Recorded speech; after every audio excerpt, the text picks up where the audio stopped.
Next, what happens when acid and base in a water solution? Here, activity 2.9, which shows the when acid reacts with a base, or sorry, acid and base reacts in a water solution. Take about 1 gram of solid NaCl in a clean and dry test tube and set up as shown the apparatus. Here see, sodium chloride, that is NaCl means sodium chloride they have taken in this test tube. Then add some concentrated sulfuric acid to the test tube. See, for this using a droplet or a dropper, you should drop the water sulfuric acid concentrated. It should, we won't hold it by open hand, by tongues we should hold that test tube. By the dropper we should adding a drop by drop, that is H2SO4 solution. What do you observe?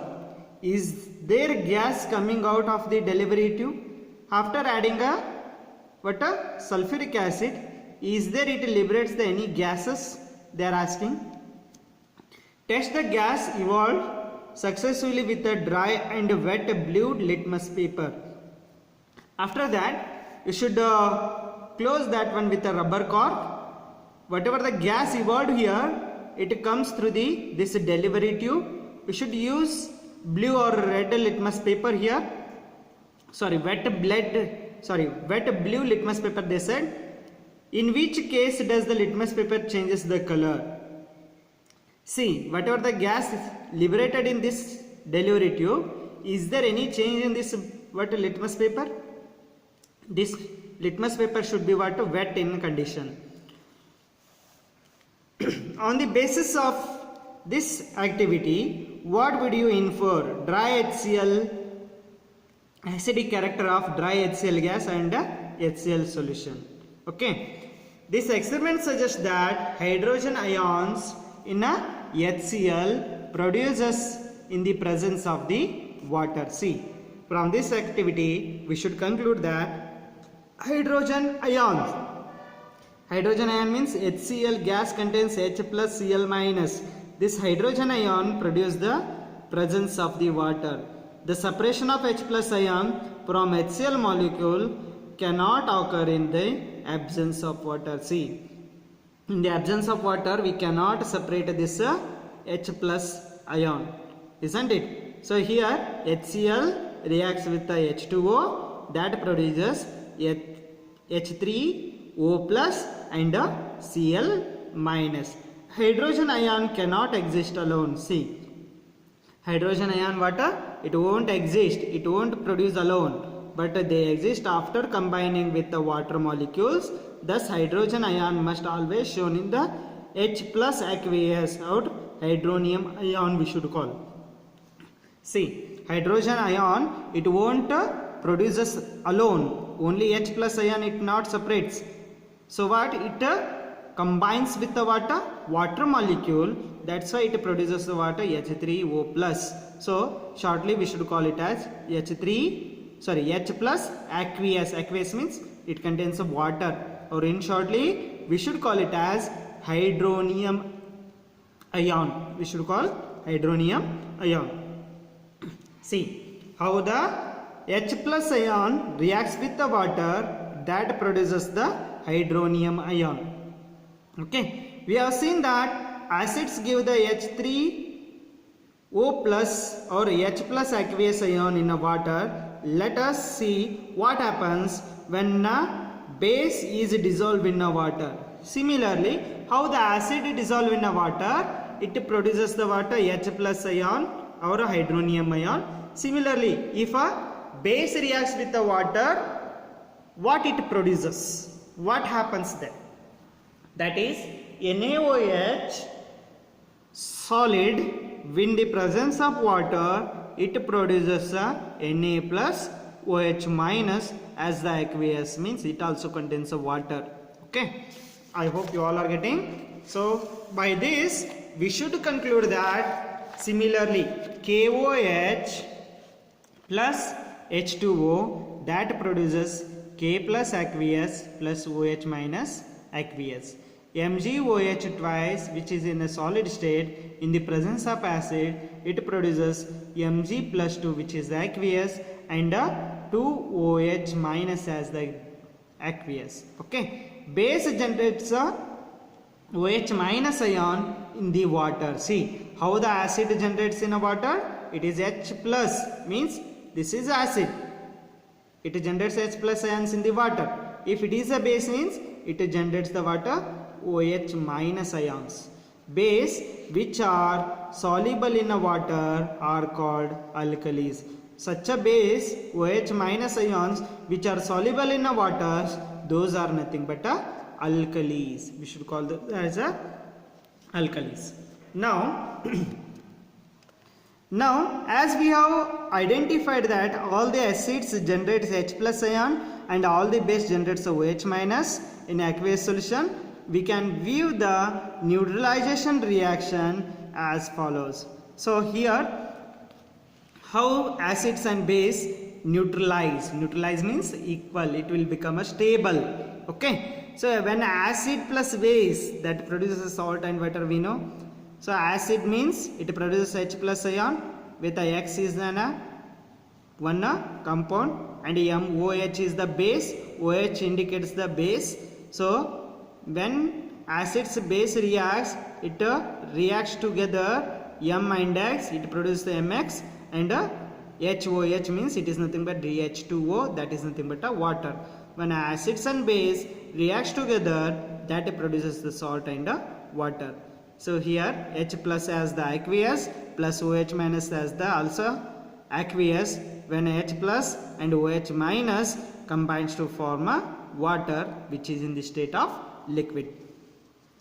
Okay, next let us see what is involved water mixed with an acid or base. See what is involved when water is mixed with acid or base. Here take a 10 ml of water in a beaker. You should take 10 ml of water in a particular beaker. Okay, in that beaker add a few drops of concentrated H2SO4 to it and switch the beaker slowly. So you should add H2SO4 solution in that beaker. Next you should switch on. Touch the base of the beaker. You should touch that base of the beaker. Means if you are considering this is the beaker, you should adding a H2SO4 in this. You should touch this base at the bottom of that beaker. Is there any change in the temperature? Is there any changes occurs in that temperature? Is this an exothermic or endothermic? Is this reaction is exo or endo? Okay, repeat the above activity with the sodium hydroxide pellets and record your observation. Here it is H2SO4 is the acid and here sodium hydroxide is the base. With the acids and base, how it produces, we have to see. The process of dissolving an acid or base in a water is highly exothermic. See, the process of dissolving acid or base in a water. If acid dissolve in a water as well as base also dissolve in water, it is highly exothermic. The such reactions are called highly exothermic reactions. Care must be taken while mixing a concentrated nitric acid and sulfuric acid with the water. See, we can't hold those acids by the open hands.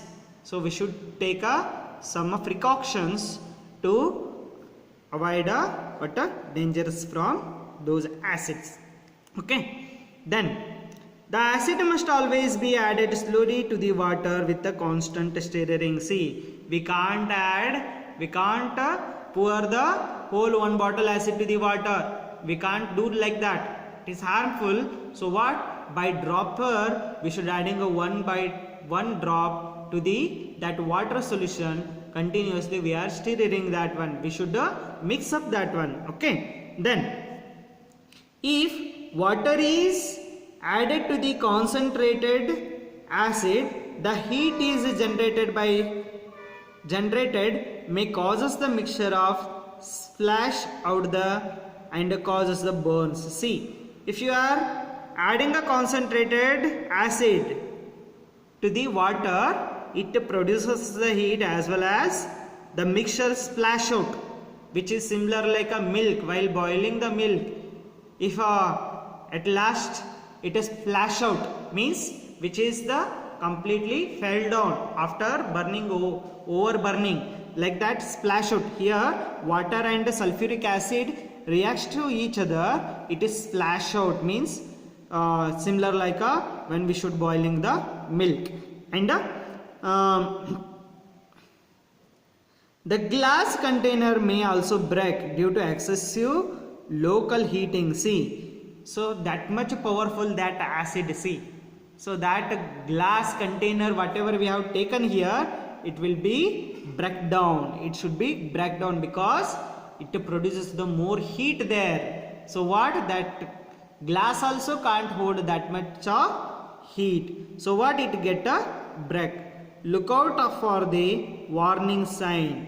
It is 2.5. This sign you have to see. Warning sign displayed on the containers containing a concentrated acids and concentrated bases. So like this symbol, whenever there you are seeing this symbol, it is indicates the what, the presence of concentrated acid and concentrated base here. Okay. Then the warning sign on the can of the concentrated sulfuric acid and bottle of the sodium hydroxide pellets. It is particularly we should using this symbol for only for concentrated sulfuric acid as well as sodium hydroxide pellets. Pellets means small tablets we should call. Okay, small pieces. So in these two, what are acids and base, this symbol they have to display on that box. Okay, mixing on acid or base with the water results in a decreasing in the concentration of ions H3O plus or OH minus per unit volume. See, the mixing of an acid or base with the water, it decreases the concentration of ions.